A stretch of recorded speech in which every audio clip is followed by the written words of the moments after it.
നാരായണം നമസ്കൃത്യ നരം ചൈവ നരോത്തമം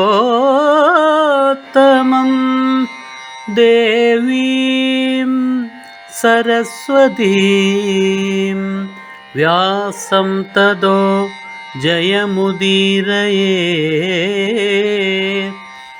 അർത്ഥശാസ്ത്രമിദം പുണ്യം ധർമ്മശാസ്ത്രമിദം പരം മോക്ഷശാസ്ത്രമിദം പ്രോക്തം വ്യാസേനാമിതബുദ്ധിനാ.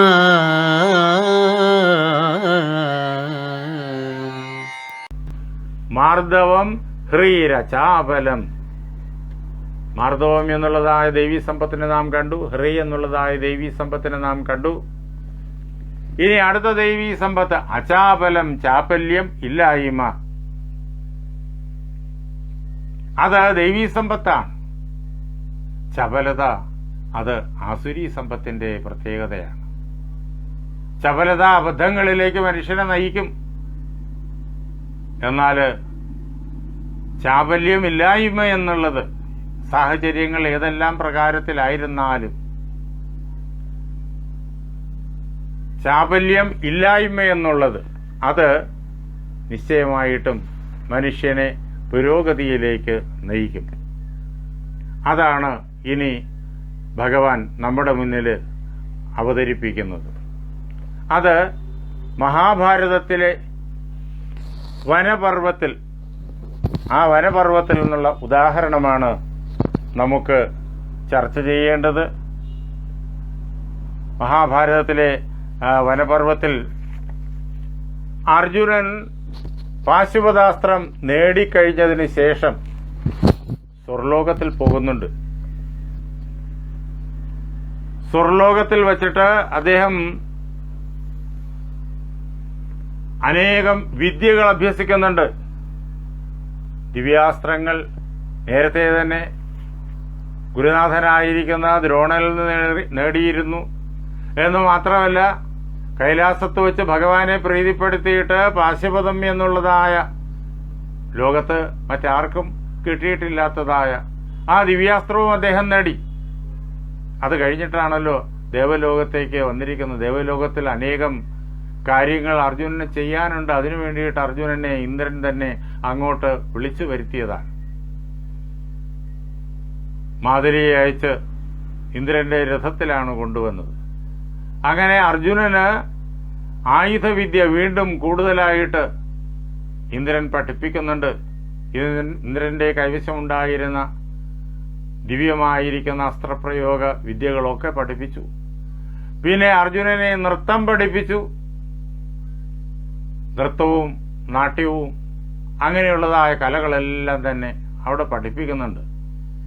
ദേവലോകത്തിലാണല്ലോ നിരന്തരമായിട്ട് നൃത്തനാട്യാദികളൊക്കെ നടക്കുക. അതിൽ വിദഗ്ധരായിട്ടുള്ള ആളുകൾ അർജുനനെ നൃത്താദികളെല്ലാം പഠിപ്പിച്ചു.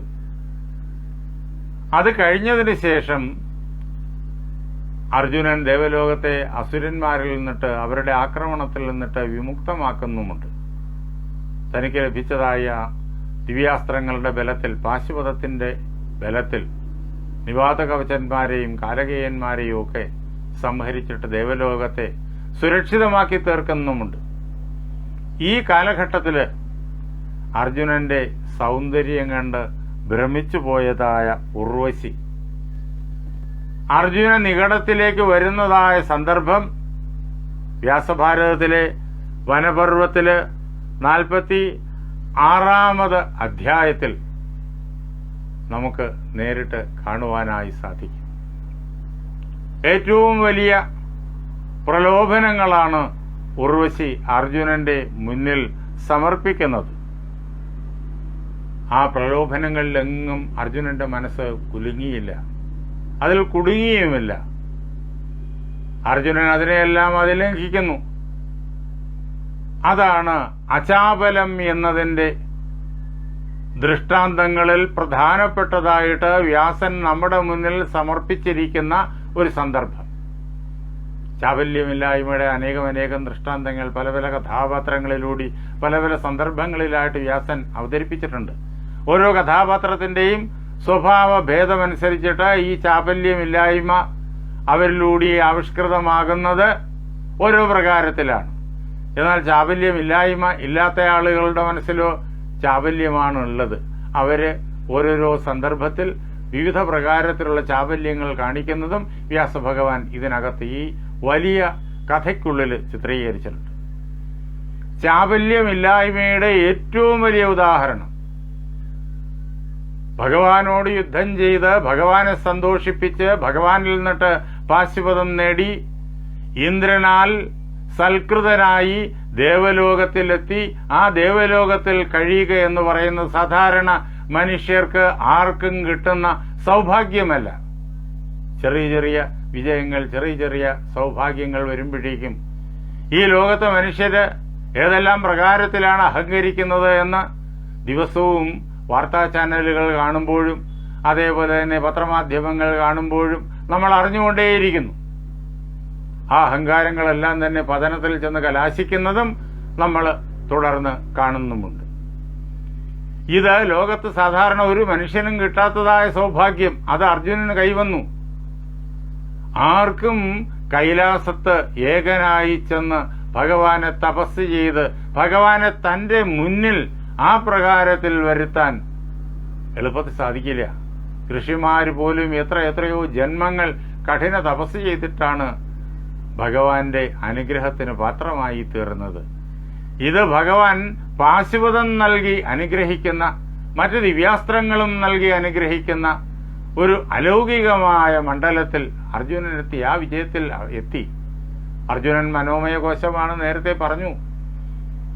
ഇത് ഓരോ വ്യക്തിക്കും സാധിക്കും. ഇത് ഓരോ വ്യക്തിക്കും സാധിക്കുമെന്ന് വ്യാസനൂടെ കാണിച്ചു തരികയാണ്. നമ്മുടെ മനോമയ കോശത്തെ ആ പ്രകാരത്തിൽ വിവിധങ്ങളായ സാധനാനുഷ്ഠാനങ്ങളിലൂടെ ചിട്ടപ്പെടുത്തി എടുത്തു കഴിഞ്ഞാൽ ഇതേപോലെ തന്നെ അർജുനൻ നേടിയ ഈ വൻ വിജയങ്ങൾ നമുക്ക് ആർക്കും നേടുവാനായി സാധിക്കും. അങ്ങനെ ആ പദവിയിലെത്തിയ അർജുനൻ തെല്ലും അഹങ്കരിക്കുന്നില്ല.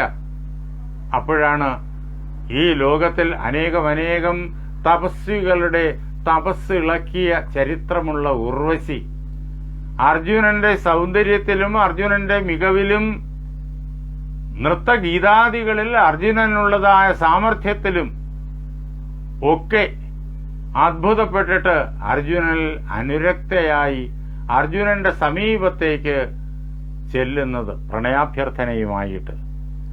അത് വനപർവ്വത്തിലെ 50-ാമത് അധ്യായത്തിൽ നമ്മൾ കാണും.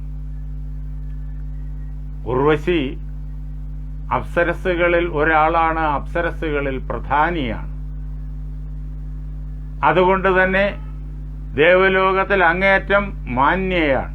അർജുനനെ നൃത്തഗീതാദികൾ പഠിപ്പിച്ചതും ഇന്ദ്രന്റെ നിർദ്ദേശത്താൽ അപ്സരസ്സുകളാണ് എന്നോർക്കണം. അങ്ങനെ അപ്സരസ്സുകളിൽ നിന്ന് പഠിച്ച അർജുനന്റെ സൗന്ദര്യത്തിൽ പോലും ഉർവശി ലയിച്ചുപോയി.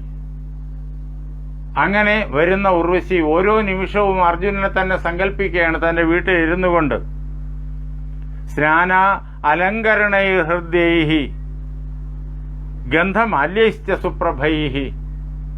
അവൾ തന്നെ സ്വയം അലങ്കരിക്കുകയാണ്, അതീവ സുന്ദരി. അവൾ അർജുനനോടുള്ളതായ അനുരാഗം വർദ്ധിച്ചു കഴിഞ്ഞപ്പോഴേക്കും അർജുനൻ തന്നെ കാണുമ്പോഴേക്കും അർജുനന് അങ്ങേയറ്റം ആകർഷണീയയായിട്ട് താൻ തോന്നണം എന്നുള്ള നിർബന്ധത്താൽ സ്നാനം ചെയ്ത് ഉചിതമായിട്ടുള്ള ദേവലോകത്ത് ലഭിക്കുന്ന ദിവ്യങ്ങളായിട്ടുള്ള അലങ്കരണങ്ങൾ, രത്നഖചിതമായിരിക്കുന്ന സ്വർണാഭരണങ്ങൾ ഒക്കെ അണിഞ്ഞ് എങ്ങനെയുള്ള അലങ്കരണങ്ങൾ എന്ന് വെച്ച് കഴിഞ്ഞാൽ ഹൃദ്യൈഹി, അങ്ങേയറ്റം ഹൃദ്യമായിരിക്കുന്ന ആരുടെ മനസ്സിനെയും ആകർഷിക്കുന്ന മനസ്സിന് ആനന്ദം ഉളവാക്കുന്നതായ അലങ്കരണങ്ങളൊക്കെ ധരിച്ച്, പിന്നെയോ ഗന്ധമാല്യയിച്ച് നല്ല കുറിക്കൂട്ടുകൾ, സുഗന്ധിയായിട്ടുള്ള കുറിക്കൂട്ടുകൾ, ചന്ദനാദികൾ നമ്മൾ ഭൂമിയിൽ ഉപയോഗിക്കും. ദിവ്യങ്ങളായിരിക്കുന്ന കുറിക്കൂട്ടുകൾ ദേവലോകത്തിൽ അപ്സരസ്സുകൾ നിർമ്മിക്കും. അങ്ങനെയുള്ള കുറിക്കൂട്ടുകളെല്ലാം അണിഞ്ഞ് മാല്യങ്ങൾ, ദേവലോകത്തിലുള്ള ആ കൽപ്പക വൃക്ഷത്തിലെ അത്യധികം മനോഹരമായിരിക്കുന്ന സുഗന്ധിയായിരിക്കുന്ന പുഷ്പങ്ങൾ കൊണ്ട് നിർമ്മിതമായിരിക്കുന്ന മാല്യങ്ങൾ, സുപ്രഭൈ, നല്ല പ്രകാശമാനമായ ആ മാല്യങ്ങളെല്ലാം അണിഞ്ഞ് ധനഞ്ജയസ്യ രൂപേണ ശരൈർ മന്മഥചോദിതൈഹി, ധനഞ്ജയന്റെ അർജുനന്റെ രൂപം കണ്ടിട്ട്, സൗന്ദര്യം കണ്ടിട്ട് അതിലാകെ വശംവതയായിട്ട് മന്മഥചോദിതൈഹി, കാമദേവനാൽ പ്രചോദിപ്പിക്കപ്പെട്ടവളായ ആ ഉർവശി എന്തു ചെയ്തു? തൻ്റെ മുറിക്കകത്ത്, തൻ്റെ കട്ടിലില് അർജുനൻ വന്നു എന്ന് സങ്കല്പിച്ച്, അങ്ങനെ മനസ്സുകൊണ്ട് അർജുനനെ സങ്കല്പിച്ച് അവിടെ ഇരിക്കുകയാണ്. അങ്ങനെ അർജുനൻ തന്നോടൊപ്പമുണ്ട് എന്ന സങ്കല്പത്താൽ സന്തോഷിക്കുന്നു. മനോരഥേന സംപ്രാപ്തം, തന്റെ മനോരഥത്താൽ, തന്റെ സങ്കല്പത്താൽ എത്തിച്ചേർന്നിരിക്കുന്നവനായ ആ അർജുനനെ സന്തോഷിപ്പിക്കുന്നവളായിട്ട് മനസ്സിലെല്ലാം സങ്കല്പിച്ചിട്ട് അവൾ എന്ത് ചെയ്തു? ചന്ദ്രൻ ഉദിക്കുന്ന സമയം നോക്കിയിരുന്നു. നിർഗമ്യ ചന്ദ്രോദയനെ വിഗാഠേ രജനീമുഖേ, രാത്രിയായി കഴിഞ്ഞപ്പോൾ, സന്ധ്യയായി കഴിഞ്ഞപ്പോഴേക്കും അവൾ ചന്ദ്രൻ ഉദിക്കുന്നത് കാത്തിരുന്നു. ചന്ദ്രൻ ഉദിച്ചു. സന്ധ്യാസമയത്ത് ചന്ദ്രൻ ഉദിക്കുന്നത് പൗർണമിക്കാണ്. 16 കലകളും തികഞ്ഞ് എമ്പാടും നിലാവ് കോരിവാരി തൂക്കിക്കൊണ്ട് ലോകത്തെ മുഴുവൻ മനോഹരമാക്കി തീർത്തുകൊണ്ട് ചന്ദ്രൻ ആവിർഭവിക്കും കിഴക്കേ ചക്രവാളത്തിൽ. അങ്ങനെ ചന്ദ്രൻ ഉദിക്കുന്നത് അവൾ നേരിട്ട് കണ്ടിട്ട് പ്രസ്ഥിതാസ പൃഥുശ്രോണി പാർത്ഥസ്യ ഭവനം പ്രതി, അർജുനന്റെ വീട്ടിലേക്ക് ആ സുന്ദരിയായിരിക്കുന്ന ഉർവശി യാത്രയായി. അവൾ അങ്ങോട്ട് നടന്ന് അർജുനന്റെ വീട്ടിലേക്ക് ആ രാത്രിയിൽ അവൾ അങ്ങോട്ട് ചെല്ലുകയാണ് അർജുനനെ പ്രലോഭിപ്പിക്കാൻ വേണ്ടി. ഇത്രയേറെ അനുകൂലമായ സാഹചര്യം ഉണ്ടായിട്ടും അർജുനന്റെ മനസ്സ് ഇളകാതെ, അർജുനന്റെ മനസ്സ് തന്റെ തന്നെ ധർമ്മബുദ്ധിയിൽ ഉറച്ചു നിൽക്കുന്നത് വ്യാസഭഗവാൻ നമുക്ക് കാണിച്ചു തരും. അതാണ് അചാപലം, ചാപല്യമില്ലായ്മ എന്നുള്ളതായ ദൈവീ സമ്പത്തിന്റെ ഉത്തമമായിരിക്കുന്ന ഉദാഹരണം. നമുക്ക് നാളെ രാത്രി 8:30 ഇതേപോലെ ഒരുമിച്ച് കൂടാം. എന്നിട്ട് ഈ ദൈവീ സമ്പത്തിനെ, അചാപലം എന്നുള്ളതായ ദൈവീ സമ്പത്തിനെ നമുക്ക് വ്യാസഭഗവാന്റെ ഈ ഗ്രന്ഥത്തിൽ നിന്ന് പഠിക്കുകയും ചെയ്യാം. കോട്ടയത്ത് തമ്പുരാൻ 4 ആട്ടക്കഥകൾ എഴുതിയിട്ടുണ്ട്. 4 മഹാഭാരതത്തെ ആസ്പദമാക്കിയാണ്. കൊട്ടാരക്കര തമ്പുരാന്റെ രാമനാട്ടത്തിന് കഥകളി എന്ന് പേര് വരുന്നത് കോട്ടയത്ത് തമ്പുരാന്റെ 4 ആട്ടക്കഥകൾ, അതിന്റെ പ്രയോഗം എന്നിവ വരുന്നതുകൊണ്ടാണ്. ആ 4 ആട്ടക്കഥകളിലെ എല്ലാം തികഞ്ഞ കഥയെന്ന് പറയുന്നത് നിവാത കവച കാലകേയ വധമാണ്. അതിനകത്ത് ഈ രംഗം വളരെ കമനീയമായിട്ട് കോട്ടയത്ത് തമ്പുരാൻ ചിത്രീകരിച്ചിട്ടുണ്ട്. സ്വർവധൂജനം അണിഞ്ഞിടുന്ന മണിമൗലിയിൽ ഖചിതരത്നമാം ഉർവശി തദനു മന്മഥേന ഹി വശീകൃതാഹി വിവശീകൃത. അങ്ങനെയുള്ള അവൾ ആ ധവളവാഹനനായ അർജുനന്റെ കൊട്ടാരത്തിലേക്ക് ചെന്നു എന്നുള്ളതായ ആ ശ്ലോകം, ആ കഥാസന്ദർഭത്തിലാണ് നമ്മളിപ്പോൾ ഇന്നത്തെ ചർച്ച ഇവിടെ നിർത്തിയത്. തുടർന്ന് ആ അർജുനന്റെ ആ സ്ഥിരബുദ്ധി, അചാപല്യം കോട്ടയത്ത് തമ്പുരാൻ അതിഗംഭീരമായിട്ട് കഥയായിട്ട് എഴുതി വെച്ചു. അത് നമ്മുടെ കഥകളി അരങ്ങിൽ 300 വർഷങ്ങളായിട്ട് അതിഗംഭീരമായി സമർത്ഥരായ നടന്മാര് അവതരിപ്പിക്കുന്നുമുണ്ട്.